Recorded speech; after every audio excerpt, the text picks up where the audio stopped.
My name is Gavin Evans, and this is my review of Belfast. And yes, I know I'm a little bell slow catching up with this movie. But the truth is, I went into this movie with very low expectations, and I was pleasantly surprised.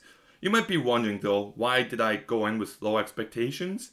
It was nominated for Best Picture, and that's exactly why, because nowadays I find myself to not like the movies that get nominated. I find most of them to be overlong and slow and boring and just unremarkable in every possible way. And sure, this movie doesn't reach greatness, but it's a consistently entertaining movie.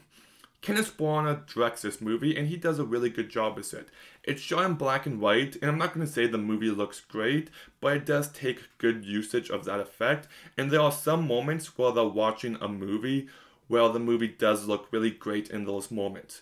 But I think my favorite aspect of his directing is how you can tell that this is his most personal story yet.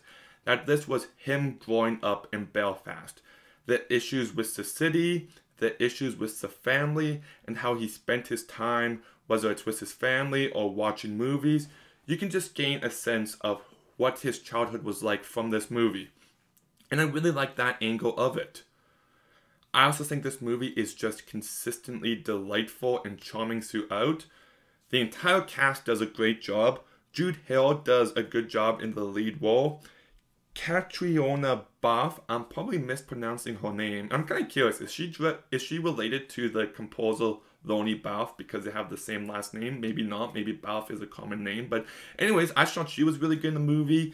Jamie Dornan gives maybe one of his best performances yet, and I loved his performance in Bob and Star. But this guy is proving more and more now that he is a talented actor, and just what he brings to this role was just so perfect for what this movie needed. Judi Dench and Cillian Hyde are both good in the movie. I don't understand why those are the two people who got nominated for this movie, but I guess the Oscars are going to Oscar. But one other performance that I thought was actually really great was Nisa Erickson, who plays the cousin, and I thought she was good in this movie. She kind of reminded me of Thomasin McKenzie in Jojo Rabbit. She just brought that kind of presence to it, and I thought she did a really good job. I said earlier that this is easily Kenneth Branagh's most personal movie yet, and you also gain that sense just through the soundtrack itself, because I found the soundtrack to this movie to be absolutely fantastic.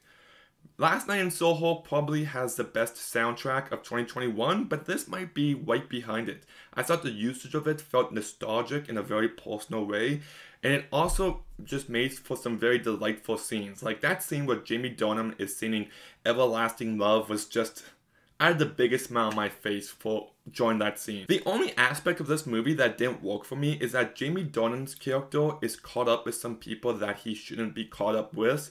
And that entire angle just felt so unnecessary for me. I don't think it added anything to the movie. I'm sure it's coming from a personal space, but just looking at it as a movie, I think it could have been left out. But yeah, I was surprised at how much I enjoyed this movie. It doesn't get to greatness, but it's consistently entertaining and charming and delightful. It's got a great soundtrack. I like the personal angle behind it. The performances are all really good.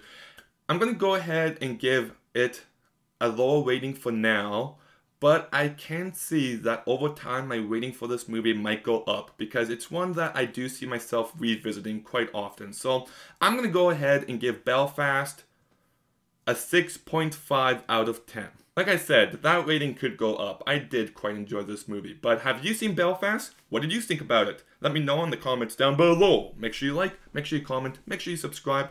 Stay tuned for some more videos soon, and Gavin out.